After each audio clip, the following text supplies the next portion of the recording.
Welcome to सफलता classes. सफलता classes में आपका स्वागत है। मैं अभय चंद्र कुमार। हम लोग फिर से जो साइंस का जो मतलब बिहार बोर्ड के द्वारा जो मंथली एग्जाम हो रहा है उसमें हम लोग देखेंगे साइंस में जो महत्वपूर्ण जो 30 MCQ जो पूछा गया है उसका हम लोग एक एक करके सलूशन को देखेंगे। अगर आप लोग चैनल पर नए हैं तो इसे ज़रूर सब्सक्राइब कर ले और अपने दोस्तों में से ज़रूर शेयर करें। चलते हैं हम लोग क्वेश्चन की तरफ। क्वेश्चन नंबर 1 में क्या कह रहा है कि ऊर्जा का व्यावसायिक मात्रक। देखिए ऊर्जा का एसआई मात्रक क्या होता है, तो जूल होता है, लेकिन यहाँ पे एसआई मात्रक नहीं पूछे, क्या पूछ रहा है, व्यावसायिक मात्रक। तो ये क्या होता है, किलोवाट किलोवाट घंटा। क्या होता है, किलोवाट घंटा। ऑप्शन नंबर सी सही हो जाएगा।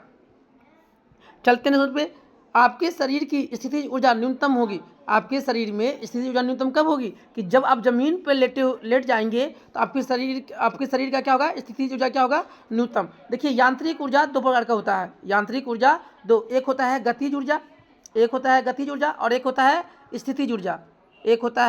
स्थितिज ऊर्जा। अब देखिए गतिज ऊर्जा, कोई भी व्यक्ति या कोई भी वस्तु गति में है तो उसमें किस तरह का ऊर्जा होगा, गतिज ऊर्जा। कोई भी वस्तु अगर मान ली कुछ ऊंचाई पे है तो उसमें क्या होगा, स्थितिज ऊर्जा। गतिज ऊर्जा का सूत्र क्या होता है, 1/2 mv²। और स्थितिज ऊर्जा क्या होता है, mgh। क्या होता है, mgh। चलते हैं क्वेश्चन पे 3 पे। किसी वस्तु की गतिज ऊर्जा निर्भर करती है। देखिए गतिज ऊर्जा देखिए क्या होता है, 1/2 mv²। तो गतिज ऊर्जा किस पर निर्भर करेगा, मास पर भी और वेग पर भी, मतलब इसका द्रव्यमान तथा वेग दोनों पर निर्भर मतलब करती है। चलते हैं क्वेश्चन पे, जब एक पत्थर को धागे से बांधकर वृत्ताकार पथ में घुमाया जाता है तब धागे द्वारा पत्थर पर किया गया कार्य। देखिए जब कोई धागा, जैसे ये पत्थर है, इसको धागा से हम लोग घुमा रहे हैं तो क्या कह रहा है, तब धागे द्वारा पत्थर पर किया गया कार्य, जो धागा के द्वारा जो पत्थर पर किया गया क्या होगा, धनात्मक। क्या होगा, धनात्मक। चलते हम लोग अब नेक्स्ट क्वेश्चन पे। नेक्स्ट क्वेश्चन क्या है 5 पे, श्रव्यता के प्रास से कम आवृत्ति की तरंग को। देखिए श्रव्यता मतलब कि सुनने, क्या कहते हैं, सुनने वाले जो होता है उससे कम आवृत्ति वाले तरंग को हम लोग क्या कहते हैं, अपश्रव्य तरंग। ऑप्शन नंबर सी सही हो जाएगा। चलते हैं नेक्स्ट क्वेश्चन पे, किसी एकांक क्षेत्रफल से 1 सेकेंड में गुजरने वाली ध्वनि ऊर्जा को क्या कहते हैं हम लोग, ध्वनि की तीव्रता। ऑप्शन नंबर बी सही हो जाएगा। चलते हैं नेक्स्ट क्वेश्चन 7 पे, जब हम एक कुंडली के स्प्रिंग को दबाते हैं तब उसका प्रत्यास्थ स्थिति ऊर्जा। देखिए जब कोई कुंडली को हम लोग दबाएंगे तो उसका जो स्थिति ऊर्जा क्या होगा, बढ़ेगी। क्या होगा, बढ़ेगी। ऑप्शन नंबर ए सही हो जाएगा। चलते हैं नेक्स्ट पे, 30 किलो हर्ज की ध्वनि तरंग कहलाता है। देखिए 20 हर्ज से 20,000 मतलब 20 किलो हर्ज तक की ध्वनि को हम लोग क्या कहते हैं, श्रव्य ध्वनि। अब क्या कहता है, इससे ज़्यादा वाला ध्वनि को हम लोग क्या कहेंगे, प्राश्रव्य तरंग। इससे कम वाला क्या कहेंगे, अपश्रव्य। तो क्या कर रहा है, देखिए 30 किलो हर्ज है तो 20 किलो हर्ज से ज़्यादा है, इसे हम लोग क्या कहेंगे, प्राश्रव्य ध्वनि तरंग।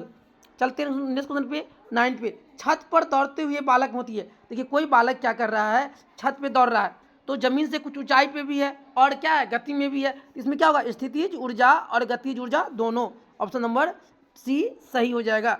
चलते हैं नेक्स्ट क्वेश्चन 10 पे, निम्नलिखित में किसका मात्रक वाट होता है। तो शक्ति का मात्रक क्या होता है, वाट। कार्य का क्या होता है, जूल। क्या होता है, जूल। और ऊर्जा का भी क्या होता है, तो इसका भी होता है, क्या होता है, जूल होता है। तो बोल रहा है किसका मात्रक वाट होता है, शक्ति का मात्रक क्या होता है, वाट। चलते हैं नेक्स्ट क्वेश्चन पे, CaSO4 में Ca का देखिए CaSO4 में Ca का संयोजकता कितना होता है, +2। ऑप्शन नंबर बी सही हो जाएगा। चलते हैं नेक्स्ट क्वेश्चन 13 पे, निम्नलिखित में कौन कोबाल्ट का सही सोचता है। तो कोबाल्ट को क्या लिखते हैं, दो CO से क्या लिखते हैं, कोबाल्ट। चलते हैं नेक्स्ट क्वेश्चन पे 14 पे, निम्नलिखित में कौन बहुपरमाणु अणु नहीं है। देखिए नाइट्रोजन बहुपरमाणु है, सल्फर डाइऑक्साइड Eb है, हीलियम देखिए एसेट में कितना है, 8 गो है, तो कौन नहीं है, हीलियम बहुपरमाणु अणु नहीं है, ये क्या है, एकल अणु परमाणु है। चलते हैं पे, CO का मोलर द्रव्यमान। देखिए CO का मोलर द्रव्यमान कैसे निकालते हैं, कार्बन में कितना होता है 14 और ऑक्सीजन में कितना होता है, ऑक्सीजन का कितना होता है, मतलब CO का मोलर द्रव्यमान तो कितना होता है, कार्बन का 12 और ऑक्सीजन का 16 12, मतलब कि अगर जो भी तत्व है उसका अगर हमको परमाणु द्रव्यमान संख्या याद है तो कार्बन का परमाणु संख्या 12, ऑक्सीजन का 16, दोनों को जोड़ेंगे तो यही क्या होता है उसका मोलर द्रव्यमान। तो कितना हो जाएगा 28 AMU, ऑप्शन नंबर सी सही हो जाएगा। चलते हैं नेक्स्ट पे बेकिंग पाउडर का अनुसूत्र। तो बेकिंग पाउडर क्या होता है NaHCO3, क्या होता है बेकिंग पाउडर का, ऑप्शन नंबर सी सही हो जाएगा।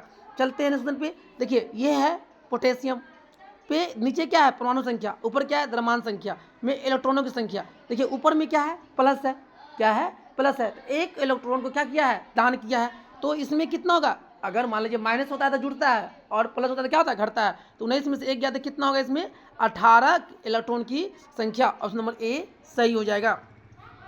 चलते हैं पे सोडियम का परमाणु संख्या 23 U है और 46 ग्राम सोडियम में मोलों की संख्या। देखिए मोलों की संख्या जब निकालते हैं तो हम क्या लिखते हैं, ऊपर में द्रव्यमान, ऊपर में द्रव्यमान और नीचे में परमाणु द्रव्यमान। तो द्रव्यमान कितना है 46 और परमाणु द्रव्यमान कितना है 23, 23 दूना 46, तो कितना हो जाएगा 2, इसका मोलों की संख्या कितना हो जाएगा 2। चलते हैं सुन पे परमाणु के नाभिक के नज़दीक, देखिए ये नाभिक है, नाभिक के पहला सेल, दूसरा सेल और ये तीसरा सेल, पहला सेल KLM, फिर इसी तरह N, फिर क्या होगा N, इसी तरह। तो नाभिक के बगल वाला सेल कौन है K सेल, कौन है K cell, option number A सही हो जाएगा।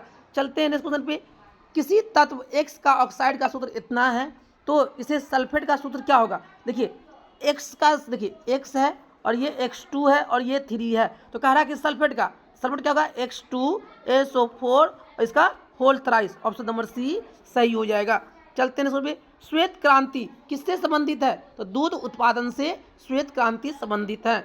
चलते हैं निम्न नेक्स्ट क्वेश्चन पे 22 पे, निम्न में से खरीफ फसल, देखिए खरीफ फसल को हम लोग क्या करते हैं, खरीफ फसल को हम लोग मतलब कि मई जून में बोते हैं और अक्टूबर नवंबर में काट लेते हैं। देखिए यहाँ पे धान भी खरीफ फसल है और मूंग भी, लेकिन 2 ऑप्शन है तो इसलिए खरीफ फसल कौन हो जाएगा, ऑप्शन नंबर सी सही हो जाएगा। चलते हैं सुन में पौधे की वृद्धि एवं विकास हेतु कितने पोषक की आवश्यकता होती है, तो 16 पोषक की आवश्यकता होती है। चलते हैं सुन पे प्राकृतिक उर्वरक का निर्माण होता है जंतु अपशिष्ट से भी होता है, पादप अपशिष्ट से भी होता है, सूक्ष्म जीवों द्वारा अपघटन से भी होता है, इनमें से सभी। चलते हैं सुन पे 2,4D किसका समान उदाहरण है, तो ये खरपतवार नाशी का समान नाम क्या है 2,4D। चलते हैं सुन पे निम्न में से कौन भारतीय नस्ल की गाय है, तो क्या है फ्रिसियन साहिवाल, ये क्या है भारतीय नस्ल की गाय है। चलते हैं सुन पे 27 पे नेशनल डेयरी रिसर्च इंस्टीट्यूट हमारे देश के किस राज्य में स्थित है, तो ये नेशनल जो डेयरी रिसर्च इंस्टीट्यूट मतलब NDRI का फुल क्या हो गया नेशनल डेयरी आर्ट्स रिसर्च ऐसे इंस्टीट्यूट, ये कहाँ है करनाल कहाँ पड़ता है हरियाणा में, करनाल कहाँ पड़ता है अपना हरियाणा में, तो ये कहाँ हो जाएगा हरियाणा। चलते हैं इस क्वेश्चन पे पशुधनों में क्षय रोग निम्न में से किसका कारण होता है, तो बैक्टीरिया के कारण, ऑप्शन नंबर सी सही हो जाएगा। चलते हैं नेक्स्ट क्वेश्चन पे निम्न में कौन प्राकृतिक रोगाणुरोधक या एंटीसेप्टिक होता है, तो मधु जो होता है वो प्राकृतिक रोगाणुरोधक और एंटीसेप्टिक होता है। चलते हैं सुन पे हमारे देश में पाई जाने वाली भैंस की प्रजाति कौन है, तो जाफराबादी, कौन है जाफराबादी। इस तरह से जो बिहार बोर्ड के द्वारा जो मंथली एग्जाम होता है तो ये दिसंबर माह का जो अपना साइंस का जो महत्वपूर्ण जो 30 MCQ था हम लोग इस वीडियो के माध्यम से देखे हैं। अगर आप लोग इस चैनल पर नए हैं तो इसे ज़रूर सब्सक्राइब करें और अपने दोस्तों में इसे शेयर करें। Thank you for watching this.